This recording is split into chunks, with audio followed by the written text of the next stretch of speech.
제가 이제 축구 선수 할 때 너무 긴장을 안 했어요.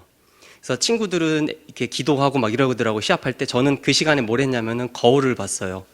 저희 또 팬클럽이 있거든요. 여고생들이 이렇게 있었어요. 항상 중학교 때는 어떤 중학교에서 한 3학교 정도서 오고, 한 고등학교 때는 한 4-5개 학교에서 이렇게 와요. 공부 안 하는 애들이에요. 그래갖고 이제 저는 거울을 보다가 바빠서 머리가 이렇게 짧았는데도 어떻게 세워보려고 왁스를 바르면서 항상 긴장을 안 했고, 지고 있었는데 90분이었습니다. 여러분, 코너킥에 났는데 이렇게 오른발로 잘 정성스럽게 차서 골을 들어가게 해야 되잖아요.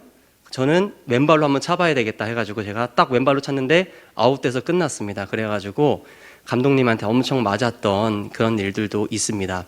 그리고 항상 관종이라 그러나요? 시합을 할 때 11명이 먼저 상대팀과 이렇게 나가 있잖아요. 그럼 전 항상 마지막에 나갔어요. 그래서 저희 부모님은 항상 제가 벤치인가 후보 선수인가 쟤 또 사고 쳐가지고 시합 못 나오나 항상 그런 일화가 있습니다. 그만큼 긴장을 안 했는데 이제 오늘따라 이상하게 이제 설교를 하려고 하는데 하루 종일 불쾌 지수가 높고 긴장이 되더라고요. 사실 제가 그동안 사역할 때도 설교 전에 긴장을 많이 해봤어요. 어떤 긴장이었냐?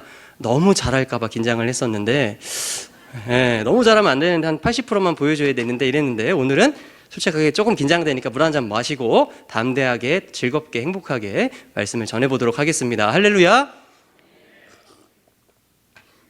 여러분, 예수님 당시에 유대교 종교 지도자들이 있지 않습니까? 그들은 참 열심히 부단하게 구약 성경을 연구하고 공부를 했습니다. 그러니까 사실 창세기부터 신명기까지는 다 암기할 정도로 구약 성경을 열심히 공부했던 사람들이 예수님 당시의 종교 지도자들이에요. 그러나 그들은 구약 성경을 통해 절대 진리를 발견하지 못했습니다. 여러분, 왜 그럴까요? 예수님께서 그 이유를 말씀해 주셨습니다. 우리 요한복음 5장 40절 말씀을 한번 읽어보죠. 한번 읽어주세요. 자, 시작.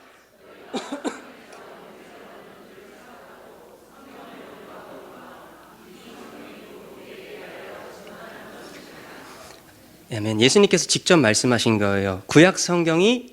모든 구약 성경의 말씀들이 나름대로 각 의미와 교훈이 있지만 구약 성경에는 목표가 있다라는 겁니다. 여러분, 구약 성경은 어떤 목표가 있죠?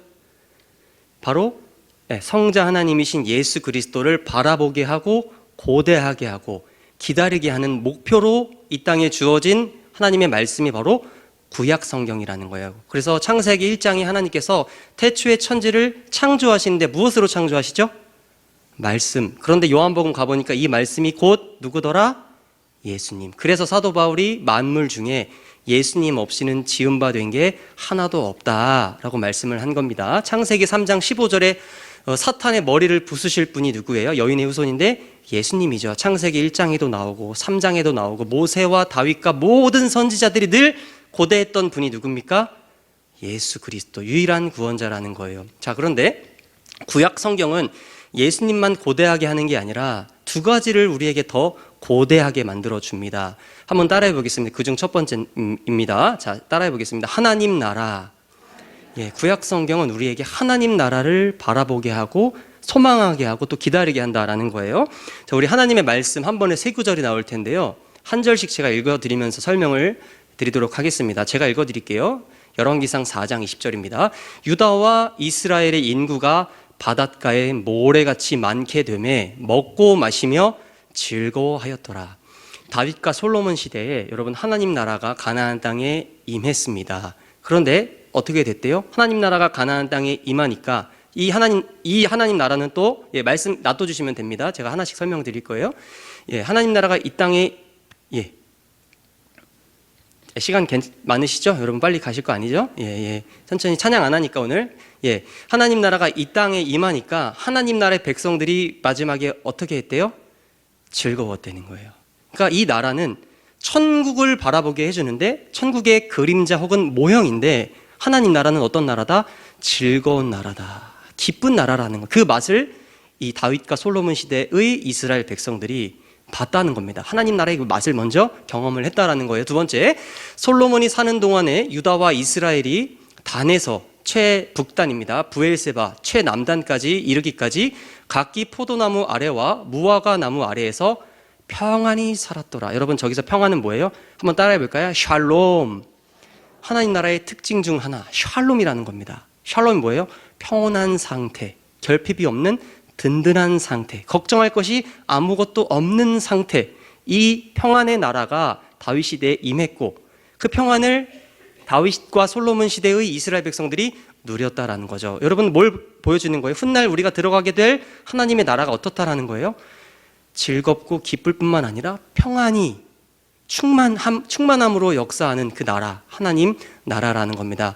마지막, 여호와께서 내게 여러 아들을 주시고, 다윗이 고백하는 거예요. 그 모든 아들 중에서 내 아들 솔로몬을 택하사 여호와의 나라 왕위에 앉혀 이스라엘을 다스리게 하려 하실세. 여기서 중요한 게 뭐냐? 예, 화면 됐습니다. 그럼 한번 따라해 볼까요? 다윗이 이렇게 말했어요. 여호와의 나라. 예, 여러분 다윗은 이스라엘 백성들에게 이렇게 말하는 거예요. 이 이스라엘은 내 나라다. 혹은 다윗의 나라다. 이렇게 말하지 않고 누구의 나라다? 여호와의 나라라는 거예요. 즉 하나님 나라라는 겁니다. 이스라엘의 목양왕 다윗이 이렇게 대리 통치를 하거든요. 하나님을 대리해서 하나님 나라를 통치하는 거죠. 그래서 다윗이 뭐라 그래요? 이 나라는 내 나라, 즉 다윗의 나라가 아니라 하나님의 나라다라는 겁니다. 그렇기 때문에 이곳에서 이스라엘 백성들은 완성될 하나님 나라의 맛을 미리 경험했다라는 거죠. 자, 이제 오늘 본문과 가까운 이제 또 사건을 우리가 볼 건데요. 하나님께서 우리에게 보여주시는 그림입니다. 한번 따라해 보겠습니다. 천국 잔치. 예, 구약 성경은 우리로 하여금 천국 잔치를 또 고대하게 해줍니다. 오늘 이제 본문으로 들어가기 전에 한 부분을 볼 텐데요. 연관이 됩니다. 우리 이사야서 25장 6절에서 8절 말씀을 여러분들이 한번 읽어주세요. 길지만. 자, 제가 이따 또 설명을 드리겠습니다. 자, 시작.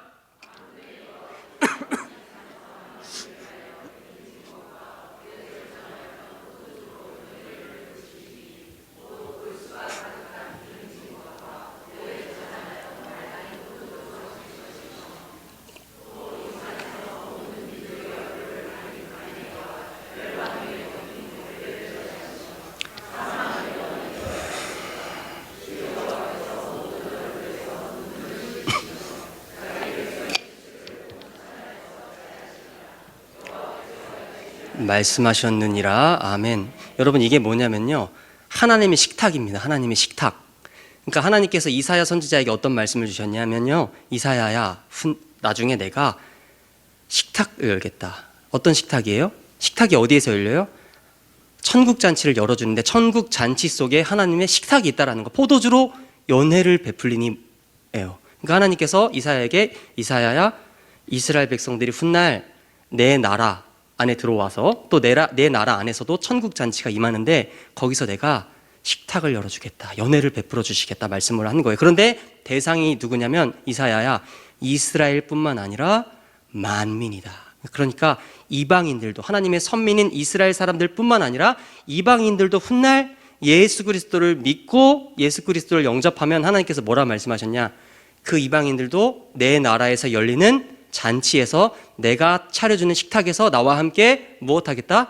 식사를 할 수 있게 되겠다. 이게 천국 잔치를 예고해 주신 거예요. 여러분, 저와 여러분은 나중에 하나님 나라 안에서도 어디에 들어가게 되냐면 하나님의 식탁 잔치에 가게 돼요. 그래서 하나님과 아마 우리가 식사를 하겠죠. 행복하지 않으세요? 여러분 기대되지 않으세요? 하나님의 식탁에 초대돼서 하나님과 식사를 한다. 얼마나 영광스러운 겁니까? 우리가 그런 존재라는 거예요. 자, 이제 오늘 본문으로 들어가 보면 오늘 본문에 나오는 이스라엘 백성들이 두 가지 행사를 합니다. 첫 번째는 뭐냐? 한번 따라해 보겠습니다. 성전 봉헌식. 네, 13절에서 18절에 성전 봉헌식 하는 장면이 나와요. 이스라엘 백성들이 70년 만에 이 예루살렘 성전을 건축을 하죠. 완공을 한 거예요. 그 다음에 뭘 하냐? 하나님께 성전 봉헌식을 올려드리는 거예요. 한마디로 축제 그리고 제사를 올려드리고 있는 겁니다. 그런데 우리가 다 읽었어요. 이 이스라엘 백성들은 성전 봉헌식과 더불어 한 가지 행사를 더 합니다. 그게 뭐냐면 따라해 보겠습니다. 여러분 읽으셨어요? 유월절 행사. 예, 여러분 그러니까 지금 본문에 나오는 이스라엘 백성들이 성전 봉헌식과 유월절 행사를 지금 지키고 있는 거예요. 유월절 행사를 얼마 만에 하냐? 최소 55년 만에 유월절 절기를 하나님 앞에 지금 올려드리고 있는 장면이 오늘 본문에 나오는 겁니다. 여러분, 성전 봉헌식과 유월절 절기를 합치면 뭐가 되냐면요, 뭐가 될까요? 한번 따라해 보겠습니다. 천국 잔치. 그러니까 본문에 나오는 이스라엘 백성들이 지금 천국 잔치를 누렸다라는 것을 알게 되는 거예요. 여러분, 천국 잔치를 누리면은 어떨까요? 행복할까요? 불행할까요?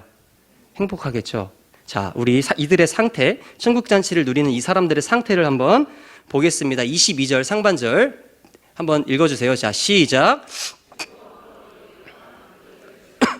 이는 여호와께서 그들을 아멘. 여러분, 우리가 이제 세상을 살아갈 때요, 사람이 우리를 참 기쁘게 해주잖아요. 저는 이제 자기 전에 반드시 유튜브를 보고 자거든요. 근데 요즘에는 그분들 때문에 너무 행복해가지고 그 유튜브를 촬영하는 뭐 배우들이나 감독들한테 진짜 밥 한 끼 사주고 싶어요. 어떻게 20분 동안 나를 이렇게 기쁘게 해주지? 너무 고맙더라고. 유튜브에 이렇게 그분들이 너무 고맙더라고. 그리고 제가 지금 두 아이의 아빠이지 않습니까? 제가 이제 첫째 키울 때는요, 이름이 도현인데요, 정말 기쁨이 없었어요. 이 아이가 너무나도 귀엽고 사랑스러워요. 그래서 제가 아직까지 짜증을 진짜 한 번도 내본 적이 없어요. 화를 이렇게 내본 적이 없거든요. 그러니까 무조건 귀여운 거예요. 그런데 처음 육아를 하다 보니까 마음이 저도 너무 이제 뭐랄까 부담이 있어서 그럴까요? 이 아이를 온전히 즐기지 못한 거예요. 사랑하고 귀엽긴 한데 매일매일 힘들고 고통스럽고 빨리 11시 돼서 잠 잤으면 좋겠고 늘 이렇게 시간을 보낸 거예요. 자, 그런데 이제 둘째 아들이 이제 태어난 거예요. 그런데 이 아이는 좀 순하기도 하고 우리 교회에서 우리 아내가 뭐 태아 부모학교 같은 훈련을 잘 받아서 그런지 굉장히 아이가 순하기도 하고 저도 마음의 여유가 생겼어요. 그래서 첫째 키울 때랑 굉장히 달라요. 그러니까 이 아이랑 있는 시간이 너무 행복한 거예요. 어저께 있었던 일인데요, 우리 아이는 항상 저를 보면 입을 벌리고 웃어요. 제가 퇴근을 하면 항상 이렇게 항상 하거든요. 꼭 입을 벌려. 이상하게 얘는 입을 벌리더라고요. 그런데 제가 원래 어저께는 운동 가는 날이 아닌데 새벽기도 설교한 후에 몰래 운동을 간 거예요. 하나님, 제가 올 때까지 이 세 명이 안 깨게 해주세요. 간절히 기도하고 운동을 간 겁니다. 근데 이제 부랴부랴 왔죠. 근데 이제 딱 들어오는 순간 아이의 찡얼거리는 소리가 들렸어요. 막 찡얼대요. 근데 우리 문을 딱 열어보니까 아내는 거의 기절 상태고 새벽에도 계속 분이 먹이고 아직까지 하니까 기절 상태고, 이 아이가 찡얼찡얼 대다가 저를 딱 보는 순간 또 하는 거예요. 그래서 너무 귀여운 거예요. 그러니까 뭐 씻지도 않고 더러운데 그럼에도 불구하고 참 이 아이를 참 귀엽더라고요. 그래서 이렇게 방에 데리고 나와서 아내가 앉았더라고요. 아이부터 문 닫아 이래갖고 이제 문 닫고, 그래 30분이라도 자. 하루 종일 얼마나 힘들겠습니까? 그래서 30분이라도 자. 또 금방 나와요. 또 밥 해야 되니까. 그래서 이제 둘째 아이를 데리고 나와서 거실로 가니까 그때 또 첫째 아이가 깼어요. 이렇게 와가지고 또 괜히 질투나서 그런지 제 허벅지에 앉고 생전 안 하던 행동을 또 하는 거예요. 그런데 제가 이렇게 두 명을 이렇게 안고 있으니까 너무 행복하더라고요. 저는 인생 살 때 요즘에 제일 행복한 것 같아요. 요즘 너무 기뻐요. 여러분, 그런데 제가 이런 말씀을 왜 드리냐, 여러분, 저와 같은 경험을 여러분들이 하셨을 거예요. 꼭 아이들이 아니더라도 사람으로 인해 여러분들이 분명 기뻐했던 경험들이 있으실 거예요. 그런데 여러분 한번 생각해 보세요. 하물며 사람이 우리를 기쁘게 해도 이렇게 기쁜데 이 본문에 나오는 이스라엘 백성들은 누가 기쁘게 해준 거예요? 전능하신 기쁨마저도 창조하신 하나님께서 이들에게 뭘 주셨다고요? 기쁨을 주셨다라는 거예요. 그 천국잔치에서 이 본문의 이스라엘 백성들이 얼마나 행복했겠습니까? 여러분, 부럽지 않아요? 우리가 경험하지도 못한 그 행복한 경험을, 기쁜 경험을 본문의 이스라엘 백성들이 했다라는 것입니다. 여러분, 그런데 우리가 유의할 점이 있습니다. 생각해 볼 문제가 있어요. 여러분, 누가 이 천국잔치를 누렸다는 거예요. 지금 이 본문에 나오는 게 이스라엘 사람들 같지만 모든 이스라엘 백성들이 이 천국잔치를 누린 것은 아니라는 겁니다. 누가 누렸냐? 우리 세 구절을 볼 텐데요. 먼저 21절 상반절 말씀을 좀 보겠습니다. 자, 읽어볼게요. 자, 시작. 사로잡혔다가 돌아온 이스라엘 자손과. 여러분, 그러니까 이 사람들이 어떤 사람인지를 보는 거예요. 천국잔치를 누린 사람들이 누구냐는 거예요. 이들은 원래 바벨론에서 살았던 사람들입니다. 아마 어렸을 때 나라가 망하는 것을 보고 부모들을 따라 바벨론으로 갔어요. 그런데 이들이 어렸겠죠. 그런데 이 부모들이 어떤 일을 당하는 거예요? 느부갓네살 왕이 전쟁 나갈 때 꼭 이 유대인들을 데리고 나가요. 앞에 세우는 거예요. 그러니까 한마디로 총알바지를 하라는 거예요. 그리고 여자들은 어떻게 하냐? 뭐 창녀가 되기도 하고 엄청난 고단함을, 이제 엄청난 핍박을 이들이 경험을 한 거예요. 그거를 다 본 사람들이라는 거예요. 그런데 하나님의 예비된 은혜가 바벨론 땅에 있었죠. 바벨론의 왕들이 바뀌면서 바벨론 사람들이 어떻게 해주는 거예요? 이스라엘 사람들에게 갑자기 호의를 베풀기 시작하는 거예요. 그러다가 어느 날부터는 이스라엘 땅으로 돌아가지만 않으면 바벨론 사람들처럼 똑같이 살게 해주는 거죠. 그러니까 세계 패권 국가에서 이 본문에 나오는 이스라엘 백성들은 언제부턴가 세계 최고의 의료시설, 교육, 문화시설을 누리는 사람들이었다라는 겁니다. 그러다가 돈을 벌면 어떻게 돼요? 사유재산을 가지고 있고 또 부동산 투자도 하고 고리 대금업도 하고 아주 부유하게 살던 사람들이 바로 본문에 나오는 이스라엘 백성들이었다라는 거예요. 그런데 어느 날 하나님의 말씀이 성취된 거예요. 하나님께서 이전에 예레미야에게 뭐라고 말씀하셨습니까? 예레미야야, 이스라엘 백성들이 바벨론의 포로로 끌려갈 것이지만 그들이 70년 만에 돌아오게 될 거다 약속을 하셨죠. 그런데 우리 하나님 바쁘셔가지고 마음이 급하셔가지고 어떻게 하셨습니까? 70년이 채 되지 않았는데 55년 만에 고레스를 통하여 누구든지 이스라엘 사람이 이제 누구든지 예루살렘 땅으로 이스라엘 땅으로 가도 된다 칙령을 반포하는 거예요. 그래서 이들은 놀란 거죠. 놀랐겠죠. 아니 아직 마음의 준비가 되지 않았는데 내가 예루살렘으로 가야 한다고? 많은 사람들이 갈등하는 거예요. 이스라엘 모든 백성들이 갈등을 하는 거예요. 좌파로 나눠지고 우파로 나눠지고 서로 생각들이 다른 거예요. 그런데 본문에 나오는 사람들은 어떻게 한 사람들인가? 바벨론에서 내가 누릴 수 있는 것들을 다 포기하고 버리고 어떻게 한 사람들이에요? 황폐한 예루살렘 땅으로 간 사람들이 바로 오늘 본문에 나오는 천국 잔치를 누리는 사람들이었다라는 것입니다. 자, 이제 두 번째 부분인데요. 21절 중반절입니다. 자, 한번 읽어볼게요. 자, 시작. 사는 이방 사람의 더러운 것으로부터 스스로를 구별한 모든 이스라엘 사람들에게, 그러니까 이들은 어떤 사람들이었냐? 구별된 삶, 즉 거룩한 삶을 사는 사람들이었다라는 거죠. 그러니까 세상의 풍조가 뭐예요? 세상에 더러운 것이 뭐겠습니까?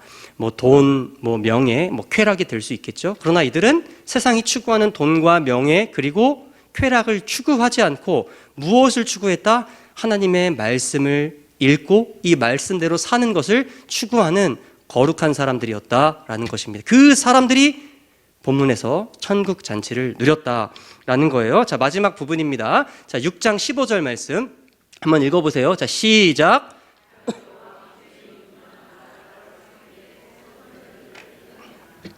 아멘. 여러분, 이들은요 성전 공사를 진행한 사람들이래요. 여러분, 그런데 에스라서의 저자인 에스라는 참 디테일한 사람입니다. 여러분, 이들이 성전 공사를 언제 완공했대요? 한번 따라해 보겠습니다. 아달월에 공사를 마쳤대요. 여러분, 아달월은 언제일까요? 예, 이스라엘 그 달력으로 보면 2월에서 3월을 의미합니다. 저도 2월에 정확하게 2월에 이스라엘 땅에 가봤는데 패딩 입어야 돼요. 너무나도 추워요. 그리고 아달월은 추울 뿐만 아니라 비가 많이 옵니다. 우기예요. 그리고 때로는 눈도 옵니다. 그러니까 이들이 성전 공사를 어디서 어떻게 했냐? 해발 800m 산 위에 있는 예루살렘에서 2월에 가장 추울 때 눈이 오거나 비가 오거나 상관하지 않고 그때 성전 공사를 했고 그 후에 무엇을 경험했다라는 거예요? 하나님께서 열어주시는 천국 잔치를 경험했다라는 것입니다. 여러분, 천국 잔치 아무나 경험하는 것 같지 않죠? 여러분, 본문에 갑자기 시무룩해졌어요. 아, 다 팔고 천국 잔치를 누릴 수 있는가? 이렇게 거룩하게 살아야만 천국에 우리가 들어갈 수가 있는가? 그렇게 성전 우리 이제 교회 건축해야 되는데 내 거 다 팔고 이렇게 해야 천국잔치 누릴 수 아까랑 여러분 분위기가 굉장히 달라졌어요. 아까는 하하 좋았는데 부담스러운 얘기 나오니까 굉장히 고요해졌어요. 그렇기 때문에 제가 여러분들을 한번 위로해 볼게요. 우리가 오해하지 말아야 할 게 있습니다. 이 본문을 보면서 오해하지 말아야 할 게 있어요. 이 본문에 나오는 이스라엘 백성들이요 천국잔치를 누렸는데 천국 백성이 되었는데 이들이 천국 백성이 되고 천국잔치를 누렸을 때 어떤 이들의 신앙적 행위가 들어가지 않았다라는 겁니다. 여러분, 세상에는요 천국 백성이 되는 방법과 훗날 천국 잔치를 누리게 되는 비결이라는 게 존재하지 않아요. 여러분, 누가 천국 백성이 될 수 있고 누가 훗날 천국 잔치에서 하나님과 식사를 할 수 있습니까? 누구예요?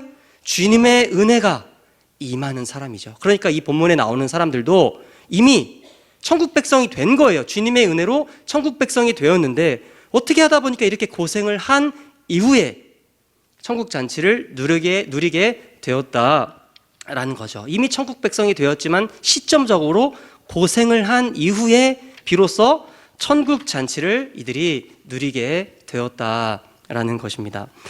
여러분, 저는 이제 여기까지가 이제 끝났어요. 오늘 이제 설교의 줄거리인데요. 저는 이제 여기까지 성경 연구를 마치고 한 6개 단계를 거쳐야 성경 연구가 끝나거든요. 이 6개의 단계를 마치고 전 너무 감사했어요. 여러분들도 여기까지는 감사하셔야 돼요. 여러분 왜 그래요?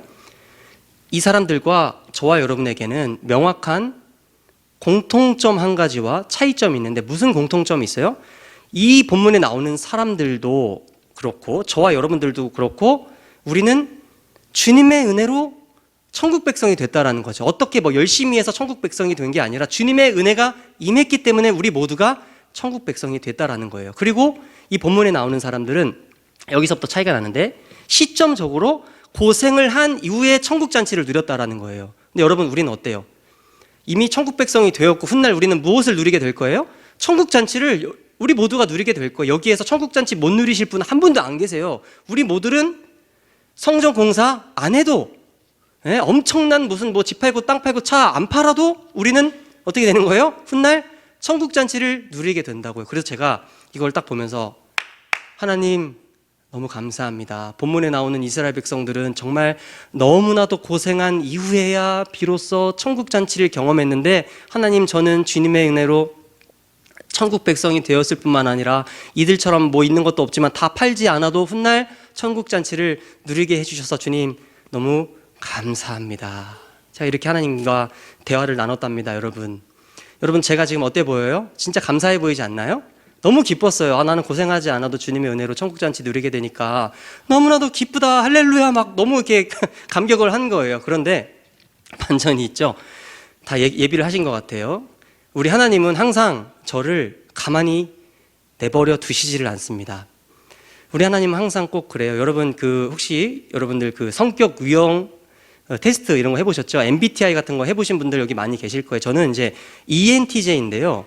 ENTJ는 소수래요. 여러 유형 중에 뭐 좋고 나쁜 건 없어요. 근데 ENTJ는 되게 이거래요. 약간 이런 사람들이 많대요. 그래서 ENTJ는 왜 그럴까라는 책도 있어요. 그러니까 여러분들과 저와 똑같은 걸 보면은 너무나도 다르게 생각을 하는 거예요. 그리고 NTJ를 괴롭히는 방법이 있대요.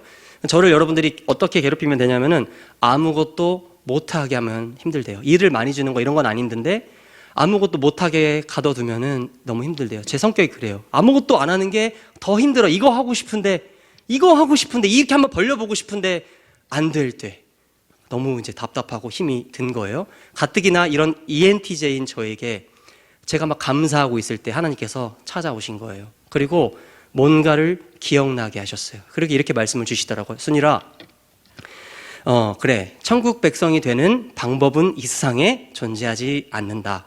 그리고 천국 잔치를 훗날 누리게 되는 비결이라는 건 세상에 없어. 그런데 있잖아, 너 옛날에 공부했잖아. 너 빨리 교회 가서 컴퓨터 열어봐. 제 폴더예요. 성경과 영감이라는 폴더가 있거든요.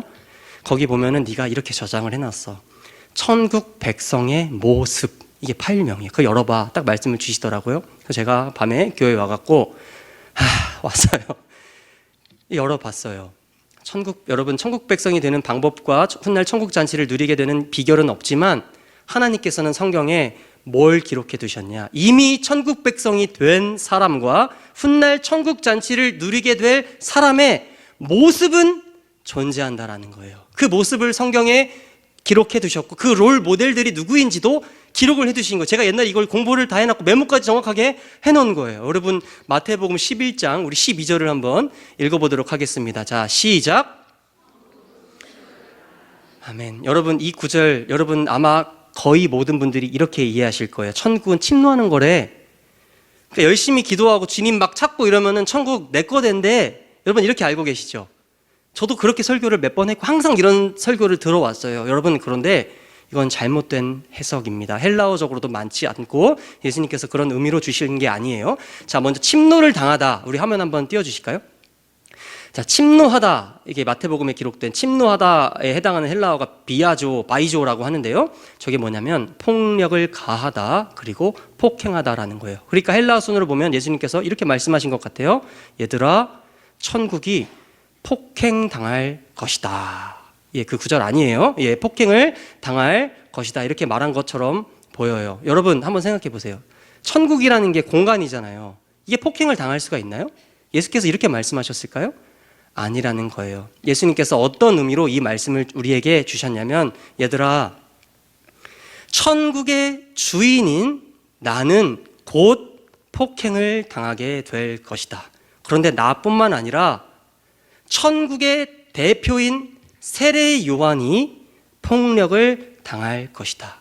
얘들아, 그뿐만 아니라 나의 은혜로 말미암아 천국 백성이 되는 사람들과 훗날 천국 잔치를 누리게 될 사람들은 이 땅에서 어떤 형태로든지의 고난을 복음 때문에 당할 수밖에 없을 것이다. 여러분, 예수님께서 이렇게 말씀하신 거예요. 여러분, 그래서 어떻게 됐습니까? 실제로 사탄의 졸개인 사두개인들과 바리새인들과 로마 군병들이 천국의 주인이신 예수님을 어떻게 했어요?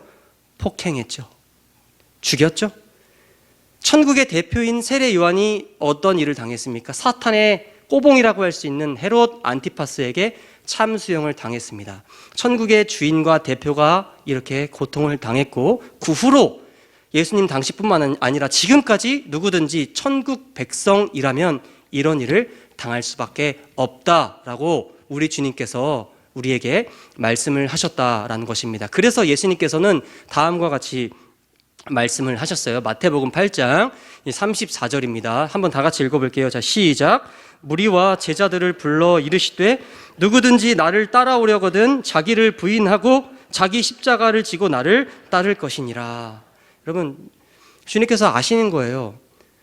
천국 백성인 주님의 제자들을 보잖아요. 많은 제자들이 있었잖아요. 그들을 볼 때, 얘들아, 너희들 나의 은혜로 이미 너희들 천국 백성이 되었고 훗날 내가 열 천국 잔치 너희들이 다 올 거다. 그런데 그건 미래 일이고 구원받은 건 과거 일이고 지금부터 너희들 어떤 일을 당한다는 거예요? 복음 때문에, 나 때문에, 네가 천국 백성이라는 것 때문에 누구에게 고통을 당할 수밖에 없다라는 거예요. 사탄의 세력으로부터 고통을 당할 수밖에 없다는 거예요. 그래서 예수님께서 말씀하시는 거예요. 얘들아, 너희들이 천국 백성의 모습으로 사는 방법과 비결은 뭐라는 거예요? 십자가를 지고, 아니, 너희들 스스로 너희 자신들을 부인하고 십자가의 정신으로 살아야만 너희들이 천국 백성다운 모습으로 이 땅에 살 수 있다. 그러니 얘들아, 십자가의 정신을 늘 가슴에 새겨라. 다음과 같이 말씀하셨다라는 거예요. 여러분, 사도 바울 아시지 않습니까? 여러분, 사도 바울이 뭐라 그래요? 사탄에게, 죄에게 종노릇했다 그랬잖아요. 이거는 거짓말이 아니라 실제입니다. 여러분, 사도 바울은 원래 어떤 사람이었냐? 사탄의 따까리였어요. 사탄의 심부름꾼이었어요. 그래서 어떻게 합니까? 사탄에게 심부름을 하는 거예요. 생명의 세력인 예수 그리스도의 제자들을, 사도들을 어떻게 해? 사도 바울이 남녀노소 빈부 귀천 가리지 않고 학살하는 겁니다. 예루살렘에 있는 교회를 문 닫게 할 뿐만 아니라 골목골목 다 수색해서 예수 믿는 생명의 세력들을 다 진압하고, 이것도 모자라 다메섹까지 가게 된 사람이 바로 사탄의 종이었던 사도 바울이라는 거예요. 그런데 사탄에게 종노릇하던 사도 바울에게 행복이 있을 리가 없잖아요.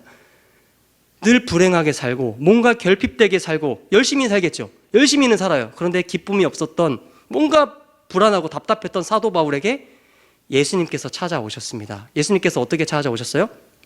사도행전 9장에 보면 햇빛과 함께 찾아오시지만은 28장에 보면 해보다 더 밝은 빛이 사도 바울에게 임한 거죠. 사도 바울이 고꾸라졌어요.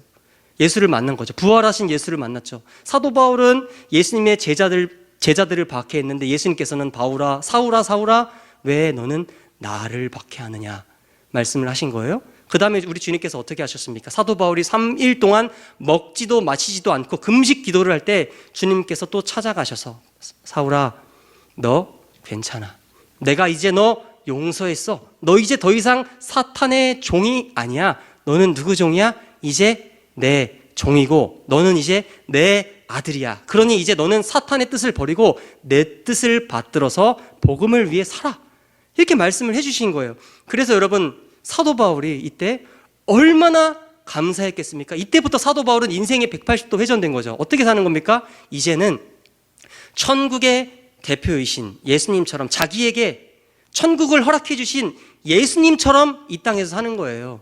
천국 백성다운 모습, 훗날 천국 잔치를 누리게 될 사람처럼 이 땅에서 살다 보니까 여러분, 사도 바울의 6배의 뭐가 새겨지는 거예요? 우리 갈라디아서 말씀 한번 읽어보겠습니다. 자, 시작. 내가 내 몸에 예수의 흔적을 지니고 있노라. 바울이요, 이제 천국 백성다운 모습, 하나님의 자녀, 하나님의 종처럼 사니까 진짜 어떻게 된 거예요? 예수님 말씀처럼 복음 때문에 고통이 있을 수밖에 없는 거예요. 그의 온몸은, 그의 사지백체는 예수의 흔적으로 가득 찰 수밖에 없었다라는 거죠. 여러분, 오늘 본문에 나오는 이스라엘 백성들의 모습은 어떤 모습입니까? 정말로 천국 백성, 그리고 훗날 천국 잔치를 마음껏 누려도 될 만한 모습을 지니고 있습니다. 우리 화면을 한번 보죠. 바벨론에서 이스라엘 백성, 이 백성들이 돌아오잖아요. 여러분, 하나님의 말씀에 순종해서 예루살렘으로 오면은 바벨론에 있던 거 다 버렸는데 하나님 말씀에 순종해서 예루살렘으로 오면 뭐가 있어야 돼요? 꽃길이 열려야죠. 꽃길이 열렸나요? 아니에요. 3장에 보면은 에스라서 원주민들이 이 이스라엘 백성들을 박해합니다. 전쟁도 불사하려고 하는 거예요. 이때 이스라엘 백성들이 얼마나 놀랐겠습니까? 아니, 하나님의 말씀에 순종하면 꽃길이 열려야지. 어떻게 지금 전쟁이 나게 생겼다. 우리들 다 죽게 생겼다. 내 자녀들 다 죽게 생겼다. 그래서 무엇합니까? 엘리야의 정신을 본받아 하나님께 제단을 쌓고 아침 저녁 예배를 드리잖아요. 그런 장면이 3장에 나오죠. 자, 4장에 어떤 일이 나옵니까? 하나님께서 예배를 통해 역사하셔서 원주민들의 박해를 잠식시키셨는데 4장에 보니까 사마리아 사람들이 내려와요. 북쪽에 있는 사마리아의 기득권 정치인들이 내려와서 공작을 합니다. 어떻게 공작을 해요? 페르시아 고관들에게 뇌물을 먹여서 이들을 박해하기 시작을 하는 거예요. 그리고 에스라서 5장 가면 어떤 이야기가 나옵니까? 페르시아에 너무나도 권위 있는 총독들인 스달보스네와 다뜨네가 예루살렘으로 오는데 누구와 함께 와요? 엄청난 군인들을 이끌고, 대군을 이끌고 예루살렘 땅으로 와서 진격을 해서 와서 스룹바벨을 불러요. 이스라엘의 대표들을 불러요. 얘들아, 너희들 뭔데? 니들 누구의 권한으로 이 땅에 신전을 짓느냐? 신문하는 장면이 나오는 거죠. 여러분, 이처럼 천국 백성답게 살면 어떤 방해를 받을 수밖에 없다라는 거죠. 예수의 흔적을 이들이 어떻게 세웠습니까? 아까 말씀드렸던 것처럼 아달월이라는 것은 겨울이고 우기고 눈이 오기도 하는데 해발 800m 높이에 성전을 건축했다는 것은 이들이 무엇을 지니고 있는 자들이었다라는 거예요? 십자가의 정신을 이들이 가졌을 뿐만 아니라 성전 건축 하나하나 하는 게 뭐예요? 예수의 흔적을 그들의 심령과 육체 속에 새기는 그런 천국 백성다운 모습을 이들이 지니고 있었다라는 것입니다.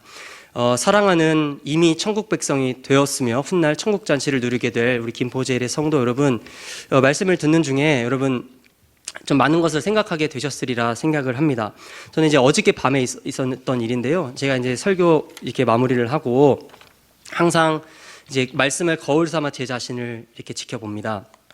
설교 준비를 끝내고 우리 밤에 불 켜고 이렇게 하는 거예요. 저는 이제 김포제일의 2년의 시간을 제가 돌아봤어요. 올해의 모습도 지금의 모습도 봤지만 김포제일교회에서 있었던 2년의 시간을 돌아봤어요. 나에게 예수의 흔적이 있는가? 이것을 살펴본 거예요. 천국 백성다운 모습이 나에게 있는가? 깊이 고민을 제가 해봤거든요. 그런데 그와 더불어 사역, 이제 2년 동안의 사역도 돌아본 거예요. 먼저 사역에 대한 말씀을 드리면 2년 동안 우리 사교구가 부흥을 했는가 고민을 해봤어요. 그런데 부흥이 안 됐어요. 그러니까 저는 항상 사역하면서 항상 부흥해 왔거든요. 근데 처음으로 이제 부흥하지 못한 실패감이 저에게 있어요. 부흥하지 않았다. 이제 냉정하게 판단을 했습니다. 그런데 그럼에도 불구하고 우리 사교구 분들을 저는 진심으로 또 열심으로 사랑했던 것 같아요. 정말 생각만 하면 기쁘고 막 눈물도 날 것 같고 항상 매일매일 그렇게 살았던 것 같아요. 그리고 기도 노트도 만들어가지고 우리 사교구 분들을 위해서 열심히 또 기도도 했습니다. 그리고 이제 신방을 갈 때 단 한 가정에 갈 때 한 가정이라도 제가 이제 말씀을 소홀하게 준비한 적은 없는 것 같아요. 늘 신방 가기 전날 하나님과 정말 싸우면서 하나님과 겨루면서 하나님 말씀 주세요. 어떻게 해야 됩니까? 막 화내기도 하고 이렇게 해서 겨우겨우 가기 전에 직전에라도 말씀을 받아서 열심히 신방 가서 제가 설교를 했습니다. 이것은 이제 주님 앞에서 당당하게 얘기할 수 있는 부분입니다. 그리고 보니까 제가 가시적인 성과도 좀 있더라고요. 솔직하게 얘기를 하면은 우리 3040이 있어요. 4교구 12구역이 3040이 한 60명 되는데 일단 제가 구역장을 4명이나 세웠습니다. 여러분 잘했죠? 예, 구역장을 4명이나 세웠고 이분들과 매달 이제 부흥회를 했어요. 매달 부흥회도 하고 그러다 보니까 이분들이 어떻게 된 거예요? 가까워진 거예요. 친해져서 평일 모임도 생기고 주말 모임도 생기고 뭐 자기들끼리 교제도 많이 하고 내일도 무슨 교제가 있다고 보고를 받았는데 이런 막 모임들이 생긴 거예요. 그리고 이제 2022년도에 제가 담임 목사님께 이제 여쭤봐가지고 허락을 받았죠. 제가 뭘 말씀드렸냐면 목사님 그 전교구 교구별 수련회를 한번 했으면 좋겠습니다. 교구별로 그때는 또 코로나 시대라 많이 모이는 건 또 안 좋잖아요. 그래서 교구별로라도 좀 모여서 수련회 했으면 좋겠습니다. 허락을 해주셔서 열심히 준비를 했는데 제가 모든 그 교구 수련회에 참석을 했거든요. 1교구부터 4교구까지 정말 하나님의 만지심, 하나님의 그 터치가 있었습니다. 정말 은혜가 넘쳤어요. 그런데 올해 어떤 일이 있었는가? 이게 확대되어서 우리 교구위원장님이신 박순돈 장로님을 중심으로 전 교구 수련회가 올해 열린 거예요. 되지도 않는 예산 가지고 이게 막 엄청 후원도 들어오고 열심히 하셔갖고 너무 은혜스러운 전 교구 이제 수련회를 하게 된 거죠. 그래서 2년 동안 좀 잘한 것도 있고 부족한 것도 있고 또 못한 것도 있다. 뭐 반성도 많이 하고 그런 시간이었습니다. 그런데 제가 우리 교회에 와서 만든 게 있어요. 우리 한번 예배지를 한번 볼까요? 이게 뭐냐면은 보이실지 모르겠는데 제가 이제 4교구 사역을 하고 있는데 다들 하시는 말씀이 목사님 옛날에는 믿음 좋았어요 이러시더라고요. 거의 한 70%의 분들이. 근데 지금 믿음이 떨어지셨다 그래서 제가 하나님과 더 친밀해져야 된다라는 마음을 가지고 이제 지역장님들과 회의를 했습니다.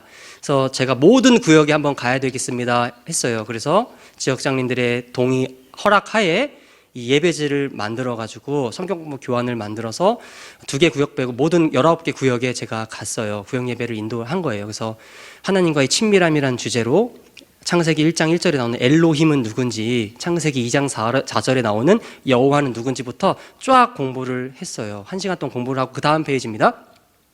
그 다음에 다음 페이지 보면 4번부터 보면은 여러분 신앙생활 하실 때 여러분들도 말씀하고 싶잖아요. 맨날 듣기만 하니까 좀 억울한 면이 있잖아요. 그래서 제가 마음껏 말씀하시라 그래갖고 요거 1시간 걸리는데요. 4번 이게 질문지를 만들어서 저분들의 지금 뭐 컨디션이 어떤지 영적인 상태가 어떤지 다 듣고 뭐 과거 이야기까지 어떤 분은 막 1시간 동안 혼자 얘기하시는 분도 계셨는데 막 이런 일들을 한 거예요. 그리고 마지막에 기도 제목을 받고 이렇게 했습니다. 근데 제가 이거를 됐습니다. 제가 이것을 좀 하다 보니까 나름 제가 그래도 아이디어 좋다.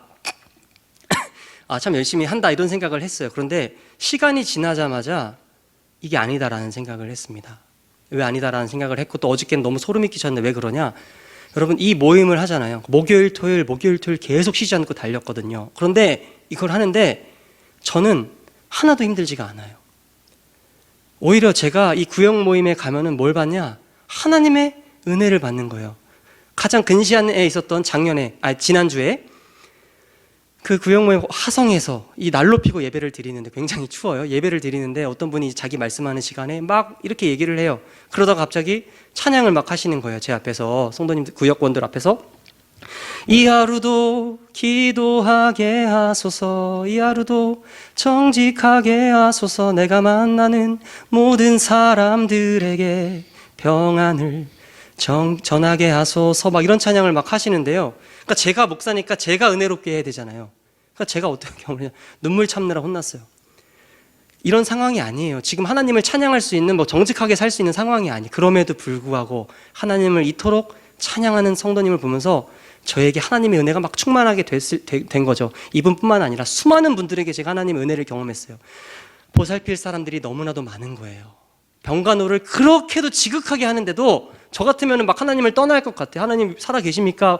여쭤보고 하나님께 따질 것 같은데 저에게 말씀하시는 거예요. 목사님, 하나님의 은혜입니다. 이 일이 없었다면 저는 천국 시민권 가지지 못했습니다. 이런 고백을 막 하면서 저는 하나님께 더 영광 올려드리고 싶습니다. 나는 교회 근처에 와서 하루도 쉬지 않고 하나님을 예배하고 싶습니다. 이런 고백들이 차고 넘치는 거예요. 그러니까 뭐예요? 제가 섬겨야 되는데 섬기는 게 아니라 늘 구역 모임에 갈 때마다 하나님의 은혜로 충만하게 되는 그런 경험을 하는 거예요. 그래서 냉정하게 2년의 시간을 살펴보니까 저한테 없는 거, 결여된 것이 있다는 것을 발견했어요. 나는 천국 백성이고 훗날 천국 잔치를 내가 누리게 될 사람임에도 불구하고 저에게 결여되어 있는 게 뭐라는 거예요? 십자가의 정신과 예수의 흔적이 없다는 것을 저는 하나님 앞에 고백하면서 회개할 수밖에 없었습니다. 사랑하는 여러분, 냉정하게 한번 여러분 자신들을 진단해 보시기 바랍니다. 여러분 모두는요, 주님의 기이한 은혜, 측량할 수 없는, 한량할 수 없는 은혜로 말미암아 여기에 계신 모든 분들은 이미 천국 백성이 되셨습니다. 그리고 훗날 여호와께서 열어주시는 천국 잔치에 들어가서 여러분 모두가 하나님의 식탁에 초대되어 하나님과 긴밀하게, 하나님께서만 주실 수 있는 그 은혜를 영생 복락하도록 누리실 분들이 바로 여러분들이신 거예요. 그런데 만약 여러분들 가운데 저처럼 십자가의 정신과 예수의 흔적이 없는 분이 계시다면 어떻게 해야 되겠습니까? 2023년 12월을 회개의 달로 정해놓고 이 한 달 동안 회개를 해야 하는 것입니다. 그리고 2024년도를 어떻게 열고 어떻게 보내야 하겠습니까? 천국 백성의 모습으로, 훗날 천국 잔치를 누리게 될 모습으로 여러분들 한 해를 보내셔야 하는 것입니다. 사랑하는 여러분, 우리 주님께서 정말 한량없는 은혜를 주셨으니 우리도 주님을 더 따르고 주님을 위해 고군분투할 수 있는 주님의 귀한 종들이 될 수 있기를 주님의 이름으로 축복합니다.